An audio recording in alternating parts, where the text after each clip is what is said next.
Isu seputar ketenagakerjaan di Indonesia selalu ramai diperbincangkan. Mengacu data dari BPS, jumlah pengangguran di Indonesia mencapai 7,28 juta orang per Februari 2025. Maka tak heran setiap ada bursa lapangan kerja selalu dipadati calon pencari kerja. Sebenarnya apa yang harus dimiliki oleh calon pekerja untuk bisa dilirik oleh recruiter dan segera mendapatkan pekerjaan di tengah sulitnya untuk mencari kerja seperti saat ini?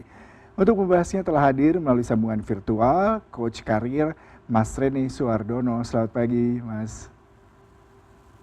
Ya, Mas, ini kalau kita bicara sedikit, saya mengutip ya dari Lembaga Dana Moneter Internasional atau IMF yang memprediksi tingkat pengangguran Indonesia di tahun 2025 ini mencapai 5%. Angka ini menjadi yang tertinggi kedua di Asia setelah Tiongkok atau China sebesar 5,1%. Dengan tinggi angka pengangguran ini, apa Mas yang bisa dilihat, Mas? Dan apakah memang betul lapangan pekerjaan Indonesia tidak memadai dan seimbang dengan jumlah pencari kerja, atau sebenarnya tenaga kerja kita tidak siap untuk masuk ke dunia kerja? Well, ini kedengeran ya suara saya ya? Ya, Mas, kedengeran cukup baik. Saya pikir yang penting dibahas selain statistiknya adalah persiapan masing-masing individunya. Karena kalau bicara soal kebutuhan pekerjaan, kebutuhan akan tenaga kerja itu sangat dipengaruhi oleh perekonomian. Perekonomian kita juga sangat dipengaruhi oleh perekonomian global, keadaan politik dan segala macam. Jadi yang paling penting justru bagaimana mempersiapkan diri untuk siap bekerja, atau kata lainnya employability rate.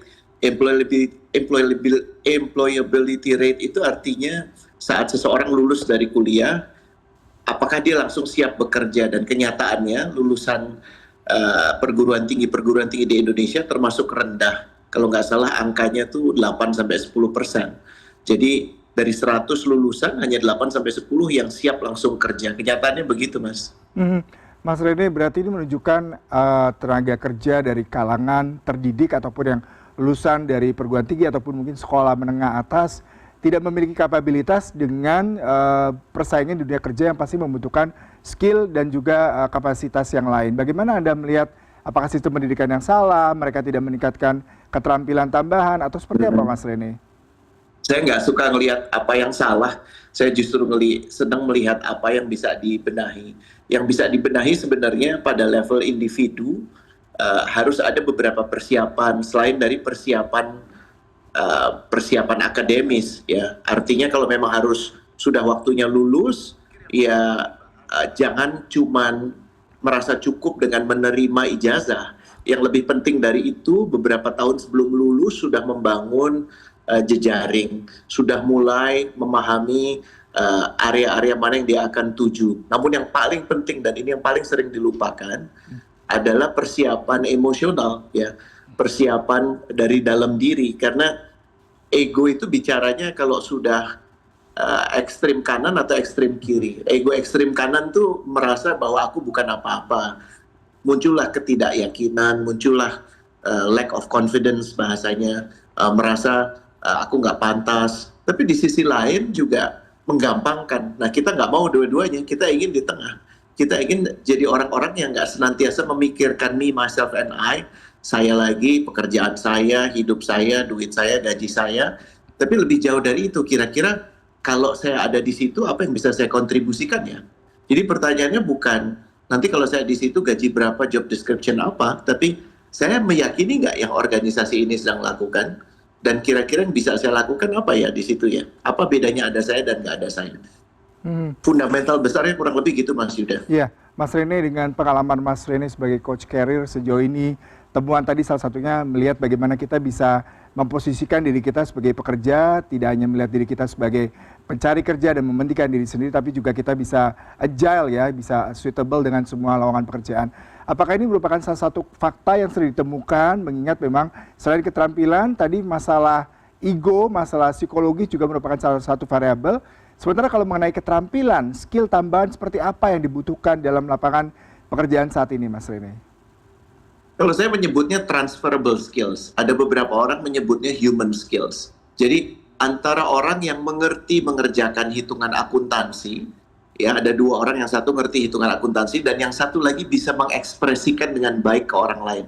kira-kira yang lebih diminati, yang akan lebih bisa nyambung yang mana? Ya udah jelas yang kedua. Nah, itu yang kerap dilupakan. Banyak perguruan tinggi, banyak sekolah yang hanya memikirkan apa yang disebut kalau zaman kita muda dulu, saya muda dulu ya, itu sebagai hard skill. Terus yang lain disebutnya sebagai soft skill. Saya nggak suka menggunakan kata soft skill karena kesannya nggak berguna, kayaknya lembek. Padahal ini yang justru paling esensial. Semua yang dirimu butuhkan sudah disebar di sekeliling kita. Jadi nomor satu, skill yang harus dimiliki adalah banyak bersyukur. Kemampuan untuk mensyukuri apa yang ada. Ini yang justru sering nggak ada. Kita ngelihatnya dari yang nggak ada. Kita lihatnya nggak punya. Kita lihatnya dari perbandingan yang ada di media sosial. Jadi kayaknya hidup kita tuh susah melulu. Ya, saya selalu berujar kalau yang beli Ioniq tetangga, kenapa kita ngitung cicilannya gitu. Jadi kekurangan bersyukur ini membuat dimensi selanjutnya akan lebih pelik. Dimensi lain apa sih? Dimensi lain ya kemampuan untuk bisa memahami orang lain. Jadi bukan cuma minta dipahami, tapi memahami orang lain.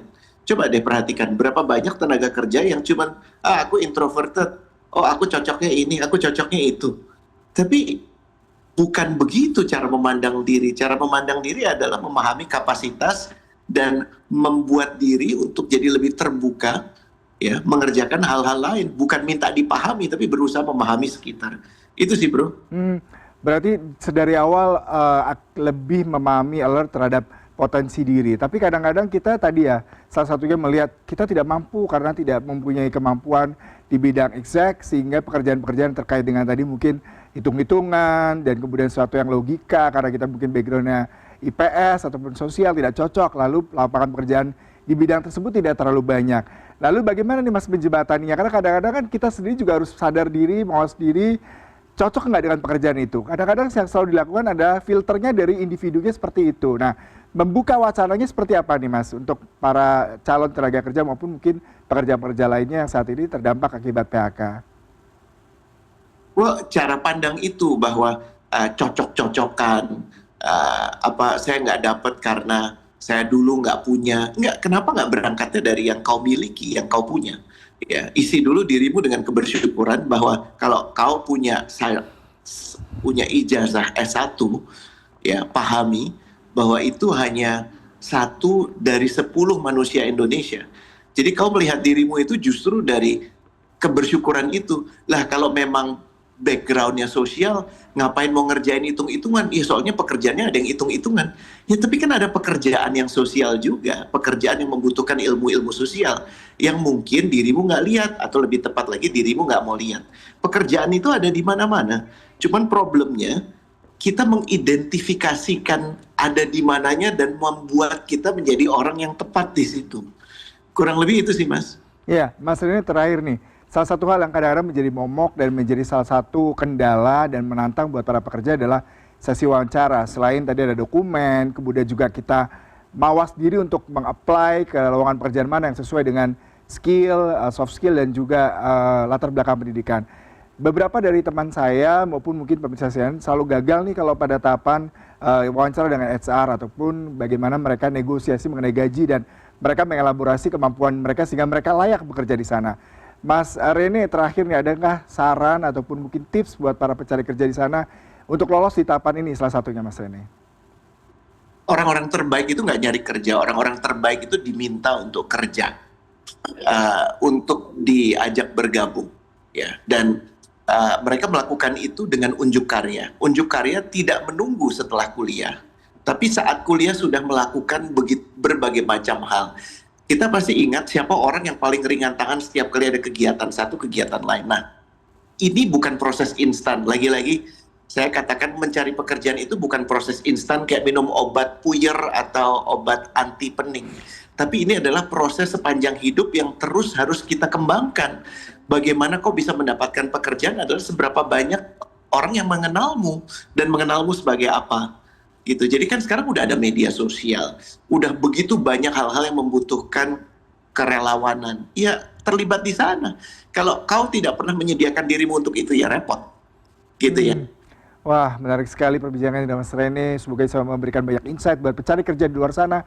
Bahwa saya memahami potensi diri ini merupakan salah satu fundamental dan poin terpenting sebelum masuk ke dunia kerja di saat ekonomi sulit dan juga tantangan pencari kerja yang begitu banyak. Terima kasih untuk waktunya. Salam sehat selalu Mas Rene.